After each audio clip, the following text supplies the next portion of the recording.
beginning of May 1943, the Allies were poised to seize Tunis and win their first land campaign against Axis forces. Victory was only days away, but the fighting was still fierce.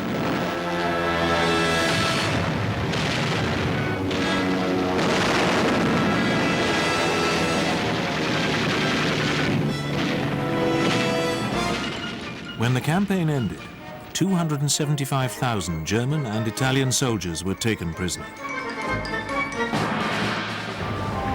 Behind this Allied victory lay a unique operation undertaken by one of the most remarkable submarines of the war, HMS Seraph, a specialist in secret missions. She was about to save thousands of young Allied lives. Seraph was also unique, the only Allied warship in which dual command was exercised between the Royal Navy and the US Navy. 2 captains and 2 flags. Her British captain was the 28-year-old Lieutenant Norman Limbry Auchinleck Jewell, universally known as Bill. But for part of Seraph's first secret mission in the Mediterranean, Jewell shared command with the American captain Gerald Wright. Between them, they hoped to change the course of the war.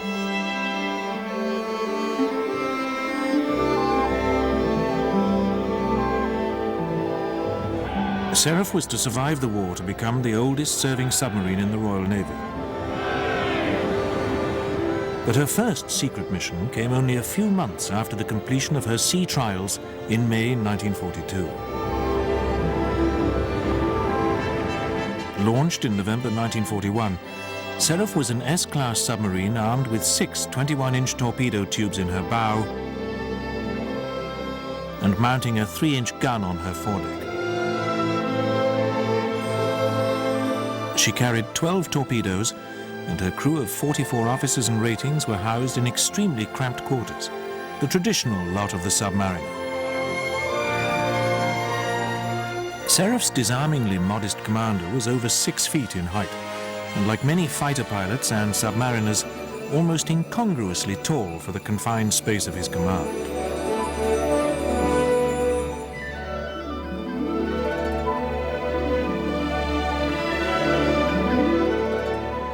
In 1939, the Mediterranean was a naval theatre dominated by the French fleet. The architect of French naval power was Admiral Jean Dallon, commander of the French Navy. The French naval rearmament program had got underway in 1938 as the threat of war with Germany steadily grew. But few ships of this program were destined to see much action in combat. Nevertheless, as war loomed, the combined Mediterranean fleets of the French and British outnumbered the third naval power in the area, Italy. France and Britain fielded 3 aircraft carriers, the Italians none. British and French battleships on station and under construction outnumbered the Italian capital ships by 11-4. While the Franco-British superiority looked good on paper, it masked the fact that the British tended to concentrate their elderly units in the Mediterranean. And in contrast to the Italians and French, the British stationed less than a dozen submarines in the theatre. But the naval balance of power was shortly to be upset.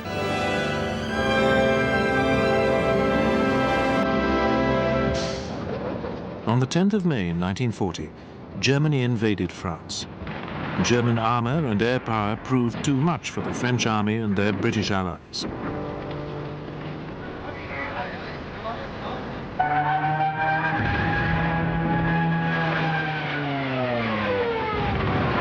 By the 14th of June, the swastika was fluttering from the Eiffel Tower. And Adolf Hitler made his first and last visit to Paris, the conqueror as tourist. 4 days earlier, Hitler's ally, the Italian dictator Benito Mussolini, had declared war on France. Mussolini had hung back from supporting Hitler until it was abundantly clear that the French were beaten.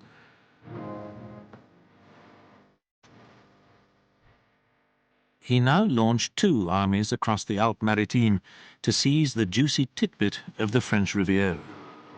Only 4 French divisions stood in their path, but they held off the Italians with little difficulty. Eventually, the Italians were reduced to begging the Germans for transport aircraft to land a battalion behind the French lines as a token of success. It was an early indication that Hitler's Italian ally would prove a hindrance rather than a help to Germany's strategic ambitions. The Battle of France was over, and its aged leader, Marshal Philippe Pétain, now submitted to the division of his nation. The Germans occupied all the northern and western parts of France, including Paris and the Channel and Atlantic ports. Pétain nominally ruled the rest, including France's colonies in North and West Africa and Indochina. Britain's new Prime Minister, Winston Churchill, was now concerned about the fate of the French fleet. If Germany or Italy got their hands on it, the Royal Navy's position in the Mediterranean would be gravely threatened. The Royal Navy would have to prevent this.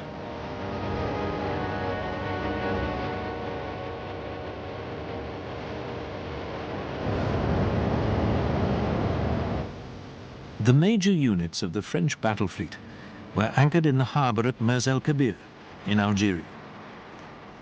On the 3rd of July 1940, a British task force commanded by Vice Admiral Somerville attacked Mers el-Kabir.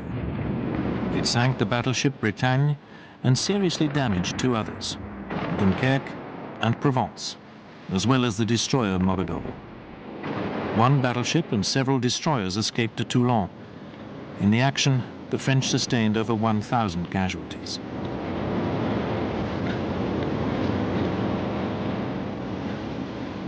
The operation achieved its purpose, but was to leave an enduring legacy of bitterness between Britain and France.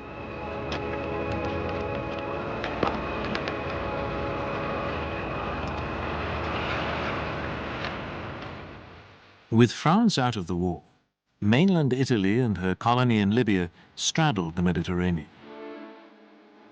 Italy's navy and air force threatened to cut Britain's strategic link between Gibraltar and Alexandria, the base of the Royal Navy's Mediterranean fleet. On paper, the Italians seemed to hold an advantage. They now outnumbered the Royal Navy, which had been forced to redeploy several major units, and they possessed more modern ships.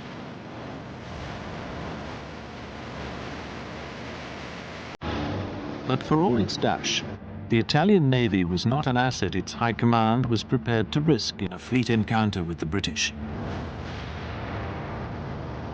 Anticipating a British capitulation which would bring the war in the West to an end, Mussolini was resolved to keep his fleet intact. The commander of the British Mediterranean fleet, Admiral Cunningham, was a fighting sailor whose principal task was the destruction of the Italian battle fleet and the maintenance of the supply routes to Malta and Egypt. Cunningham could not afford to adopt a passive role. On the 9th of July 1940, under the command of Cunningham, Admiral Somerville's Force H, based in Gibraltar, and the Mediterranean fleet based in Alexandria, had engaged the main body of the Italian fleet between Sardinia and Calabria, inflicted damage on it, and forced it to retire.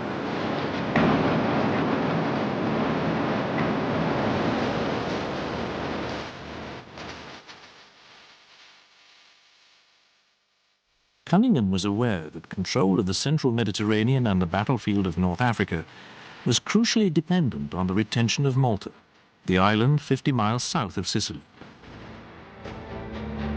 Malta was heavily garrisoned and defended by aircraft and coastal artillery, but its survival depended on regular convoys from Gibraltar. These came under sustained attack from the Italian Air Force.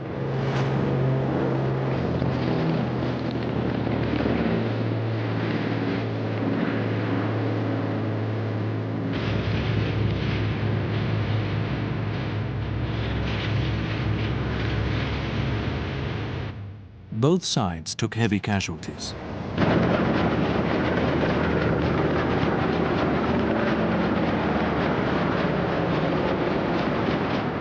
but Malta survived.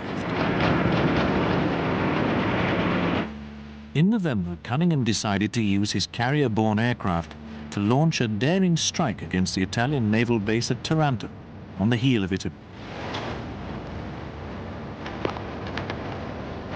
Swordfish biplanes, obsolete but highly effective, hit Taranto at night in 2 waves.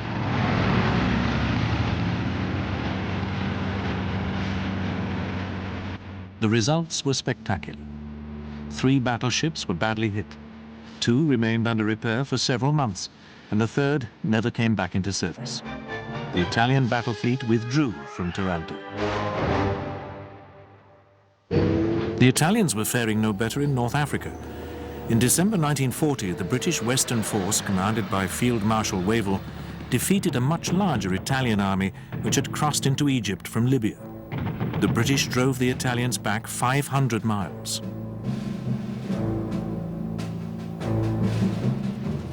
They took 130,000 prisoners along the way. Italian disaster piled on disaster. In October 1940, Mussolini, in a fit of pique over not being consulted about the German occupation of Romania, mounted an invasion of Greece from Albania. The Italian advance was broken up by the Greeks, who pressed on to eject the Italians from most of Albania. Field Marshal Wavell was ordered to send British reinforcements to bolster the Greeks. But when Germany launched its own invasion of the Balkans in April 1941, the British soon faced their 3rd major evacuation of the war.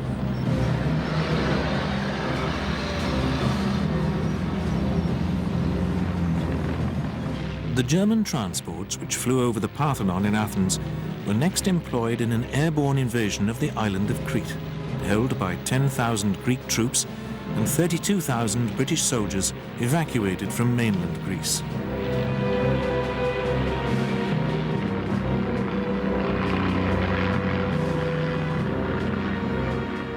Desperate fighting followed the first landings on the 20th of May.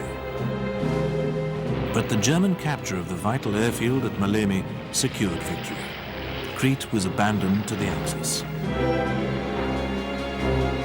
In North Africa, the British faced a new opponent, General Erwin Rommel, who had been appointed in February 1941 to command the German troops sent to support the Italian army in North Africa.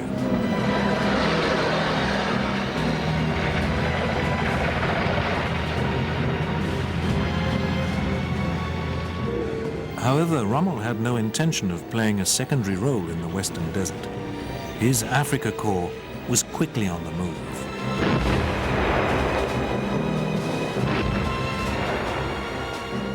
Rommel bundled the British out of Cyrenaica and laid siege to the port of Tobruk.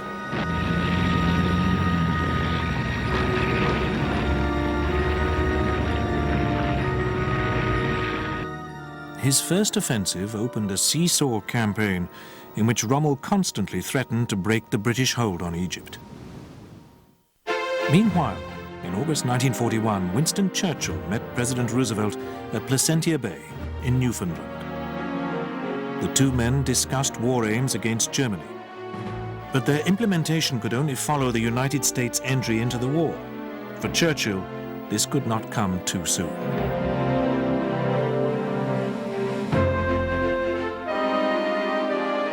In September 1940, the draft had been introduced in America. The first number drawn by the Secretary of War is serial number 158.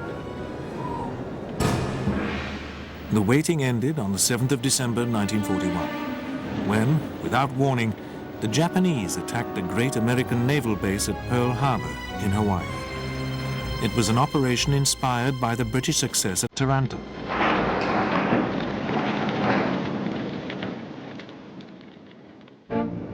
On the 22nd of December 1941, Churchill, Roosevelt and their staffs met in Washington. In spite of intense pressure from the American admirals, Churchill and Roosevelt declared a Germany first policy. Hitler's defeat was to take priority over the war in the Pacific. In January 1942, the first American servicemen came ashore in Northern Ireland.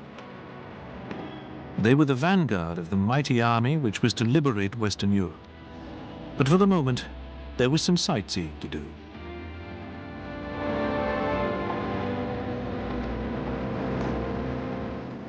There would be fighting enough later for these young men.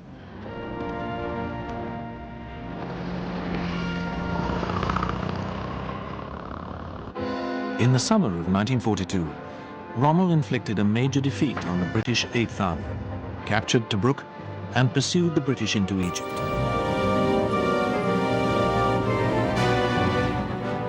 But his lines of communication were now stretched to breaking point, and his tanks were running short of fuel.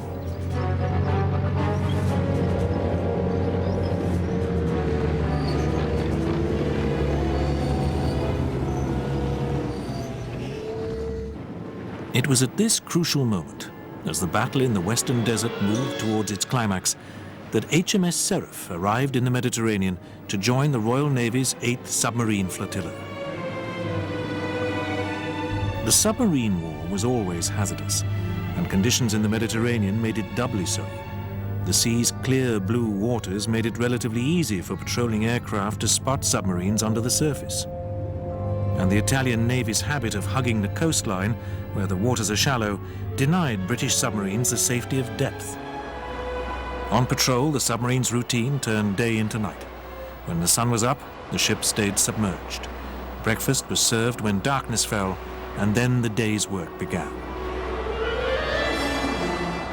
On the 19th of September, Seraph sailed on her first mission, carrying a party of Navy canoeists to reconnoiter beaches on the coast of Algeria. The canoeists went ashore by night. By day, Seraph cruised off the shore, taking photographs through her periscope. Seraph's crew already had an inkling that an Allied invasion of North Africa was on the cards, but no one knew where or when. Rumors in Gibraltar were rife. For the moment, they concentrated on the task of intelligence gathering. By the time they returned to Gibraltar, on the 12th of October, they were experts on the coastline of Algeria. Unknown to Bill Jewell and his fellow submariners, Seraph had an important ally in the British countryside. Bletchley Park, 50 miles north of London, was the home of the government code and cipher school. It was here the British codebreakers had won a crucial technical battle, cracking the German military codes enciphered on the Enigma machine.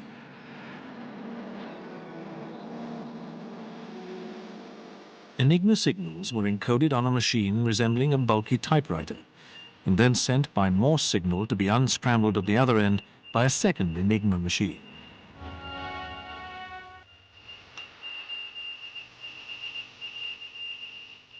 To the end of the war, the German High Command believed these seemingly random strings of letters were unbreakable. But they were being read and interpreted on a regular basis, and in vast quantity, by the codebreakers and analysts at Bletchley. In the Mediterranean, the Enigma intercepts, codenamed Ultra, enabled the teams at Bletchley to pinpoint the sailing times and cargoes of the convoys supplying Rommel's Africa Corps.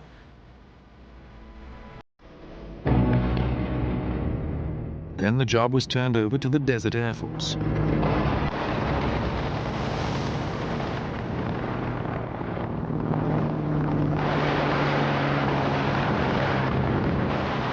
British submarines also took their toll.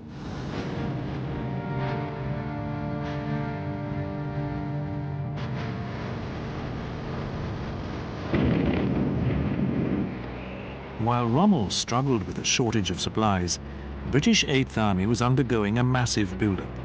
The troops came from Britain and the Empire, the tanks from America.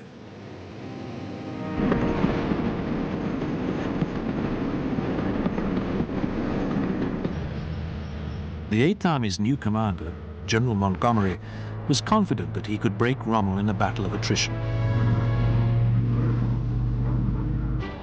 In London in July 1942, the British and Americans had agreed to a joint invasion of North Africa.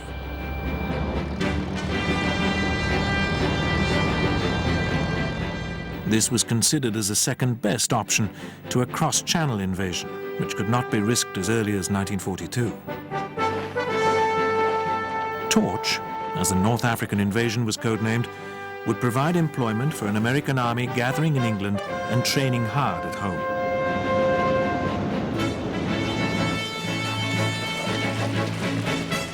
It also provided a role for part of Britain's home reserve, surplus to strategic requirements now that the threat of German invasion had receded. The Americans were supremely confident, but this was to be their baptism of fire. One worrying question hovered over Torch. What sort of reception could this invasion force of untried troops expect from the 150,000 Vichy troops garrisoned in France's North African colonies? When the troop ships sailed from America, this question remained unresolved.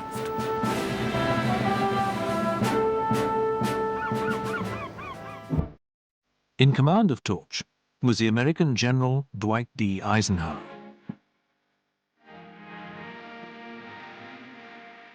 Ike, as he was universally known, had been born in Texas of German immigrant stock in 1890. His career was to take Ike a long way from Texas.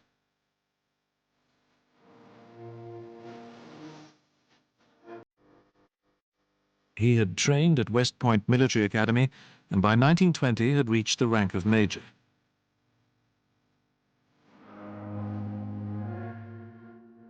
When America entered the war, Eisenhower was chosen to be the chief of the War Plans Division and then chief of the Operations Division by the Army's Chief of Staff, General George Marshall.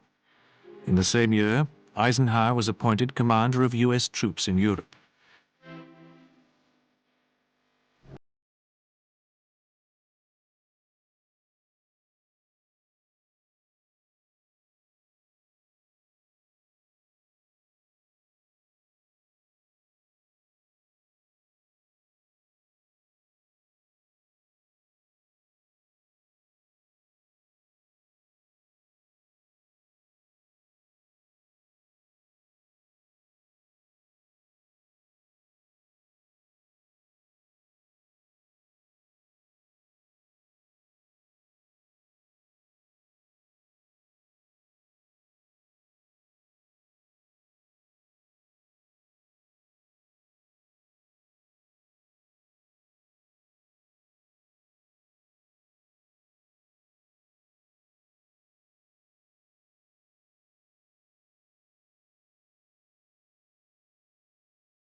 But he had indicated to Murphy that his men in North Africa might turn against Germany if the Americans landed in sufficient strength.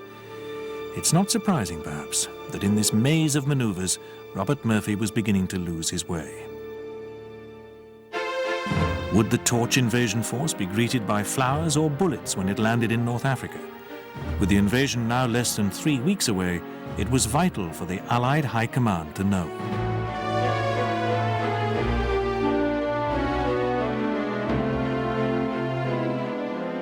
They decided to take up Mast's request and dispatch a top-secret mission to Algeria to talk to pro-Allied elements in the Vichy military.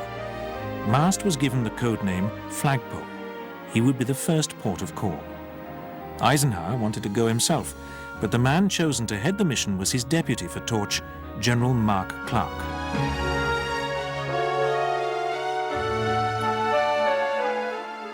The gangling, dynamic Clark had enjoyed a meteoric rise in the US Army, being only a lieutenant colonel in 1940.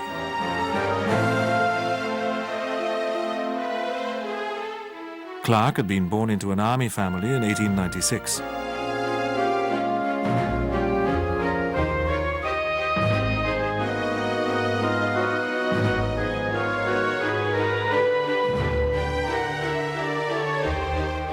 After graduating from West Point in 1917, he'd seen combat in France and had been badly wounded while serving as an infantry battalion commander.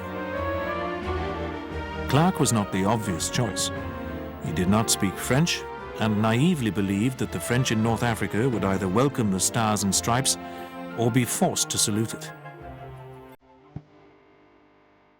Nevertheless, on the 17th of October, the mission was given immediate approval by Winston Churchill, whom Clark met that night at number 10 Downing Street. Churchill told Clark that the mission could save thousands of lives. Clark could not act as a one-man band. As the preparations for the mission went ahead in London in an atmosphere of feverish haste, he assembled the delegation which would meet General Mast and, it was hoped, determine exactly what was going on in North Africa.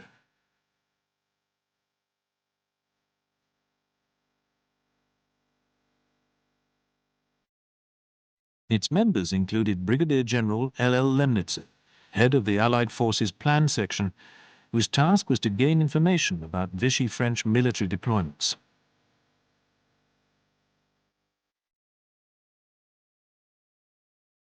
Colonel J.C. Holmes, a former State Department official, who it was hoped could help to steer a way through the diplomatic minefield.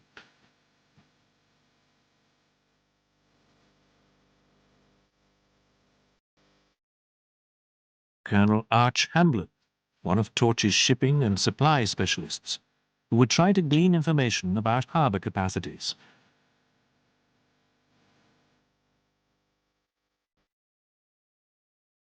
And Captain Gerald Wright of the U.S. Navy, Eisenhower's naval liaison officer.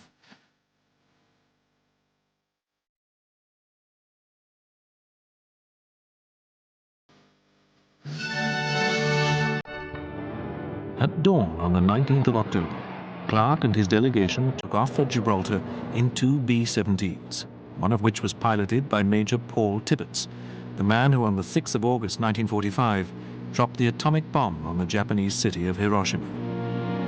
The American delegation took with them thousands of dollars in gold coins and notes stuffed into money belts. Bribery might be necessary if things turned ugly in Algeria.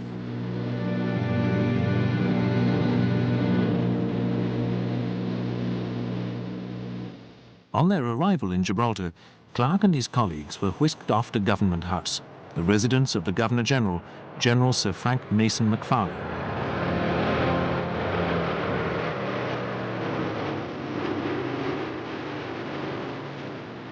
At this point, Seraph entered the story.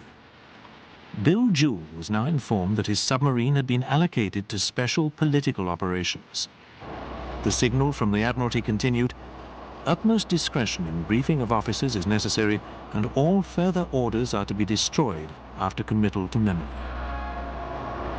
Jewell's flotilla commander told him that he was to prepare to receive some unexpected guests. Seraph was to be ready to put to sea at any moment. The pace of events was quickening at Gibraltar, where Eisenhower would soon establish his headquarters in a war room buried deep inside the rock.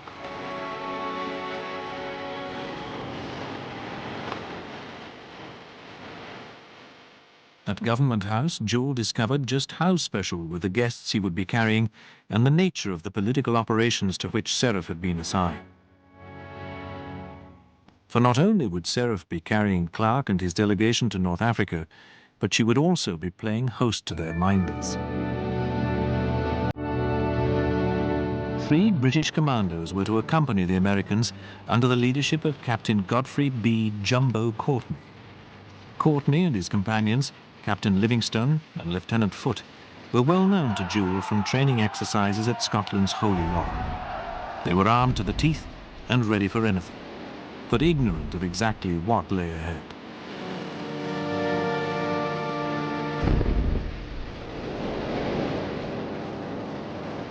However, the training exercises in Scotland did provide a clue. The commandos were expert operators of folding canvas canoes, known as folboats. These craft were to take Clark and his men ashore when they made their rendezvous with General Mast in Algeria. Unfortunately, none of the Americans had had the time to practice with them.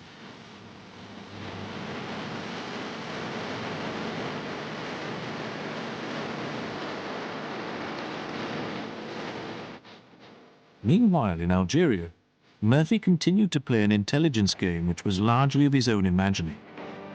In London, Eisenhower became increasingly fretful about the lack of any firm indication of the true intentions of the Vichy army, or the remnants of the French fleet, which were harbour-locked but still dangerous. Perhaps Mark Clark, now aboard Seraph and sailing south, would provide the answer.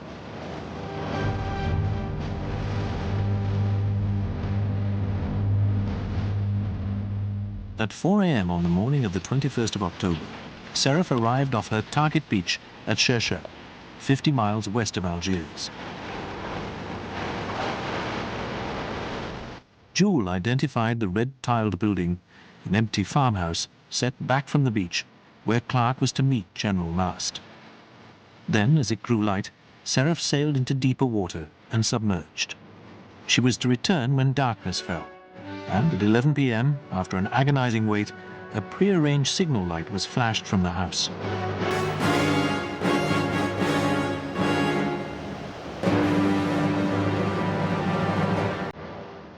This was the moment for Clark, his mission, and the 3 commandos to paddle the 500 yards to the shore. They had taken the precaution of breaking the voyage from Gibraltar to practice the maneuver.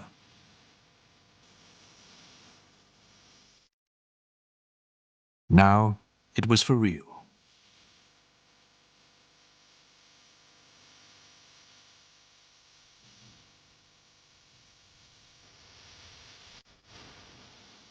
A tense hour later, the commandos signaled and then radioed that everyone was ashore and that the right reception committee was waiting for them. Seraph slipped away into the darkness to recharge her batteries and to wait.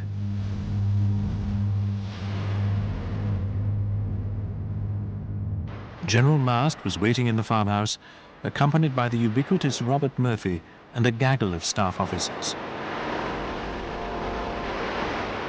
Seraph was making her way 8 miles out to sea. Clark and his colleagues were now on their own. Clark himself now became entangled in the web spun by Murphy. Murphy urged that Mast should place himself behind Darlon, but Mast claimed that his loyalty was to Giraud. Furthermore, as a condition of his support, Mast demanded details of the invasion, particularly the British involvement. The day passed and night drew in. As the wrangling continued, some Vichy customs officials decided to pay a visit, having been alerted about the comings and goings at the previously empty house. Perhaps there were smugglers abroad that night. They decided to investigate. Clark and his colleagues avoided capture by disappearing through a trap door into the cellar. Above them, while they held their breath, Mast and Murphy managed to convince the customs man that they had interrupted a drinking party. Time was now running out for the Americans. Released from the cellar, Clark's delegation and the commandos returned to the beach, hoping to make a speedy re-embarkation on Seraph. But the weather had changed for the worse. The sea was rising, and the surf was rapidly becoming impossible for the frail foal boats to negotiate. Jumbo Courtney nearly drowned Clark in an abortive attempt to get off the beach. It was decided to wait for the storm to die down before another attempt was made. The men could not return to the house, so they waited in the dunes. This unwelcome vigil gave Clark time to ponder the results of his meeting with General Last. Clark had refused to discuss Allied plans, or disclose that part of the invasion force was on its way. But he had gained some important information: the tonnage capacities of the invasion ports, the French Navy's plans for repelling a landing, where resistance was likely to be tough and where it might be token. In the early morning of the 23rd, Seraph crept in to within 300 yards of the shore. The sea was still rough, but Courtney's binoculars picked out sentries to the east and west of them. It was decided that another attempt must be made. Clark, for reasons which have never been explained, left his uniform trousers on the beach, the name tag unremoved. One of the foal boats was swamped. Documents and gold dollars and a tangle of weapons were lost in the waves.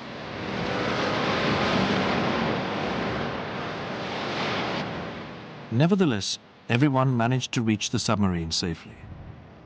With Clark, his colleagues and their escorts aboard, Seraph sped away from the dangerous shoreline. The next morning, the Americans were transferred to a Catalina flying boat and flown back to Gibraltar to report to Eisenhower.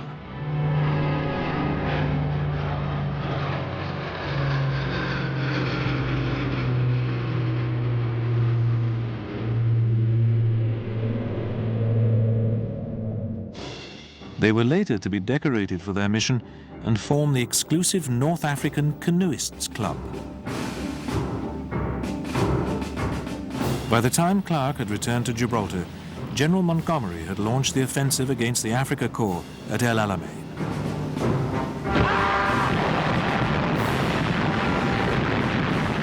After a bitter dogfight lasting 10 days, 8th Army broke through, and the Africa Corps began the long retreat through Libya towards Tunisia.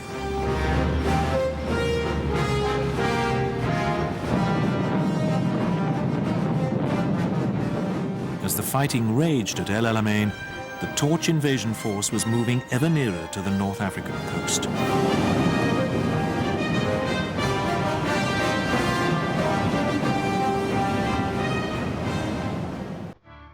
At Cherchell, Mast had been adamant that in the event of an invasion, cooperation would be assured by the presence on the spot of General Giraud.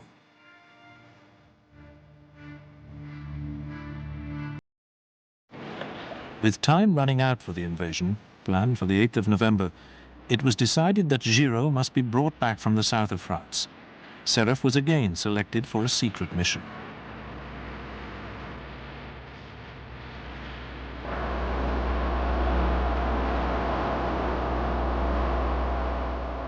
After the meeting with Mast, Clark had promised Joule that he would have a new job for him before very long. This was to be it. Contact had been established with Giraud, but he would have nothing to do with the British. He insisted that he would deal only with the Americans.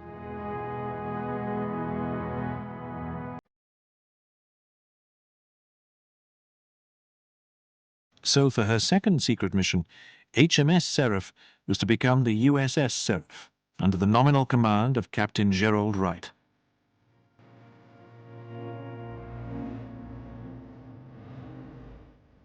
Once again, she set sail from Gibraltar, carrying Wright and another American officer, Lieutenant Colonel Bradley Gaylord of the U.S. Army Air Force. Also on board were Jumbo Courtney and his cheerfully cutthroat commandos.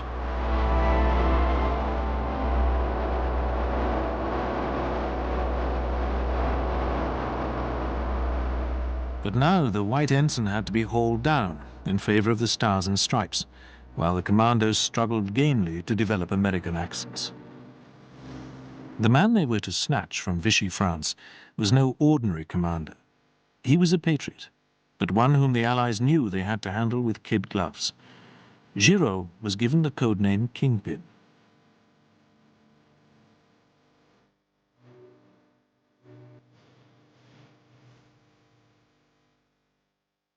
At the beginning of the First World War, Giraud had been a dashing cavalry officer. The Western Front turned out to be no place for cavalry. Nevertheless, Giraud hit the headlines after he'd been taken prisoner with a daring escape from a POW camp in Germany.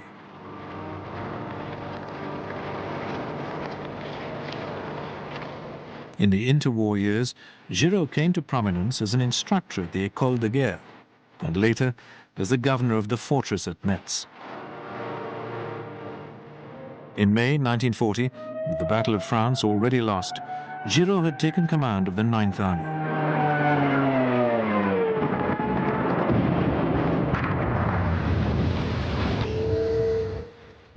It was a bankrupt military inheritance.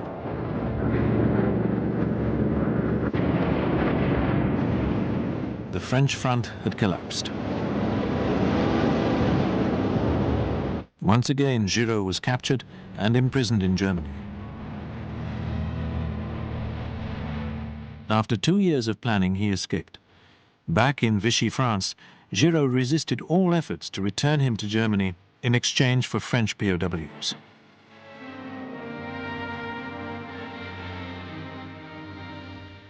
In the autumn of 1942, Giraud opened secret negotiations with General Mast. Giraud anticipated the Allied invasion plans and saw himself as the commander to take over when the Americans came ashore.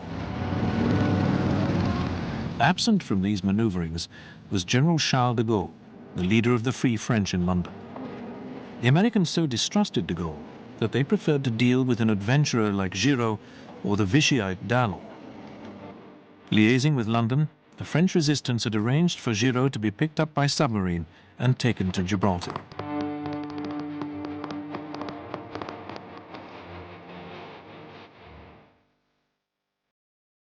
The location of the pickup was to be the coastal resort of Le Lavandou.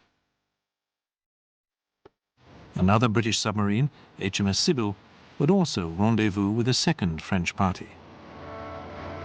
Seraph was waiting for Giraud off a beach near Le Lavandou on the night of the 5th of November.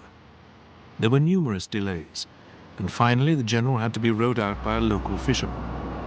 All this made for a particularly nerve-wracking operation for Jules and his men, aggravated by the presence nearby of a patrolling German E-boat, which fortunately failed to spot the surfaced submarine. When Giraud finally clambered aboard Seraph, it was clear that he saw through the deception of Seraph's reflagging. And to everyone's consternation, he spoke perfect English. Giraud also declined to put his name to a political statement prepared by Eisenhower, disingenuously declaring that he was a simple soldier who could not involve himself in politics.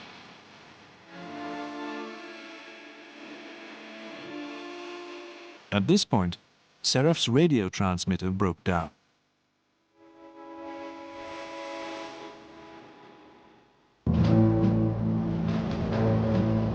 The invasion fleet was now in the last stages of assembly, too massive a concentration to be concealed from German intelligence. The raw troops were readying themselves for battle. German naval intelligence was watching the progress of the invasion fleet, but had mistakenly concluded that it was a huge convoy bound for Malta. But the watchers were being watched. In Bletchley Park's hutted intelligence encampment, the codebreakers were monitoring every German move. Broken Luftwaffe codes provided the reassuring information that no reinforcements were being flown to North Africa as D-Day drew near. At this stage in the war, Ultra had achieved such a panoramic view of the German order of battle that it was possible to tell that units which could be moved were not being moved. In intelligence, the negative can also be very positive.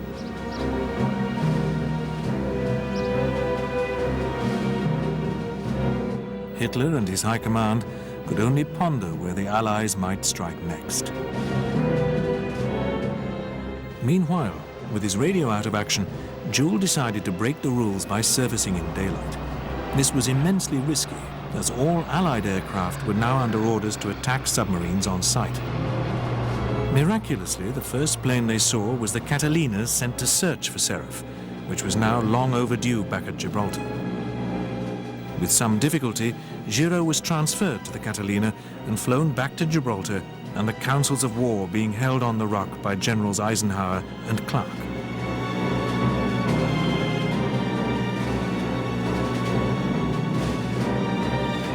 Eisenhower had his prize, but Giraud was proving a prickly customer, and he was in Gibraltar, not in Algiers. In the Western Desert, Rommel was conducting a skillful withdrawal, harried all the way by the methodical Montgomery. Axis prisoners were marched to the rear. The Desert Air Force controlled the skies.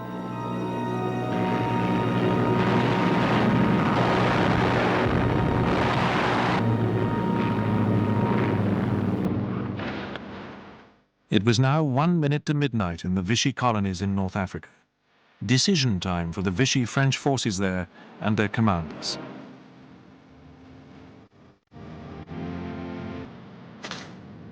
Murphy made a last appeal to General Juin, commanding Vichy forces in Algeria, pleading with him to order his men to lay down their arms. Juin pointed out that any such order would be countermanded by Dallon, the real kingpin in the Torch scenario, who was now in Algiers, ostensibly on a private visit. Operation Torch went ahead at dawn on the 8th of November.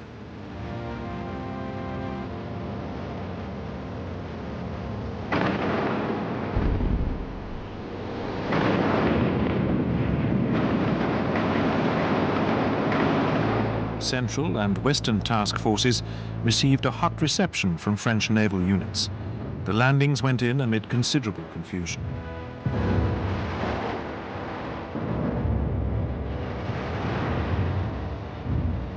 At Casablanca, the troops who pushed inland were soon caught up in bitter street fighting.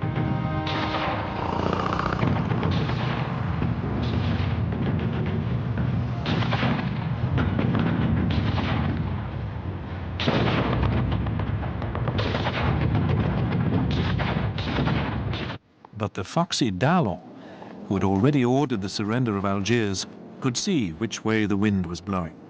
On the 11th of November, he signed an armistice with the Allies. The roundup of collaborators began.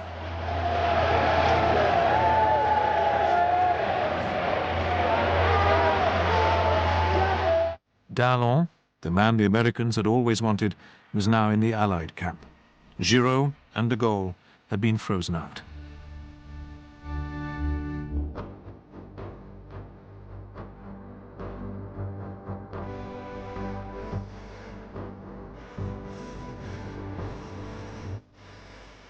Hitler's reaction was swift. His forces marched into Vichy France. By the evening of the 11th of November, the whole of France was under German military occupation, and Pétain's government at Vichy had been reduced to a cipher. On the 27th of November, the French fleet at Toulon scuttled itself to avoid falling into Hitler's hands. Dallon's triumph was short-lived. On Christmas Eve 1942, he was assassinated by a young Gaullist fanatic. Rommel's days in North Africa were also numbered. He was recalled by Hitler on the 6th of March 1943.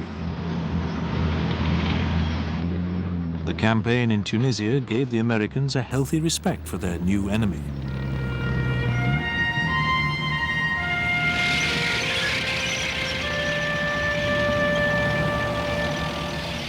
But the hard fighting gave the men and their commanders the tough experience with which to face the struggle to liberate mainland Europe.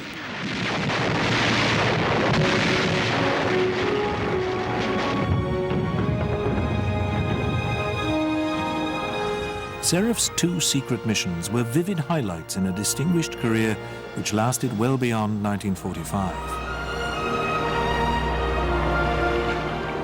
Bill Jewell and his crew had demonstrated that fortune favors the brave.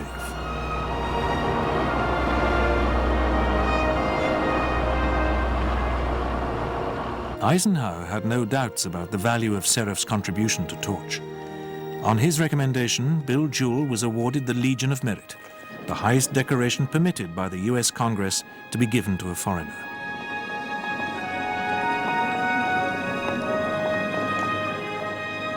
In Ike's estimation, Seraph and her gallant crew had saved thousands of Allied lives.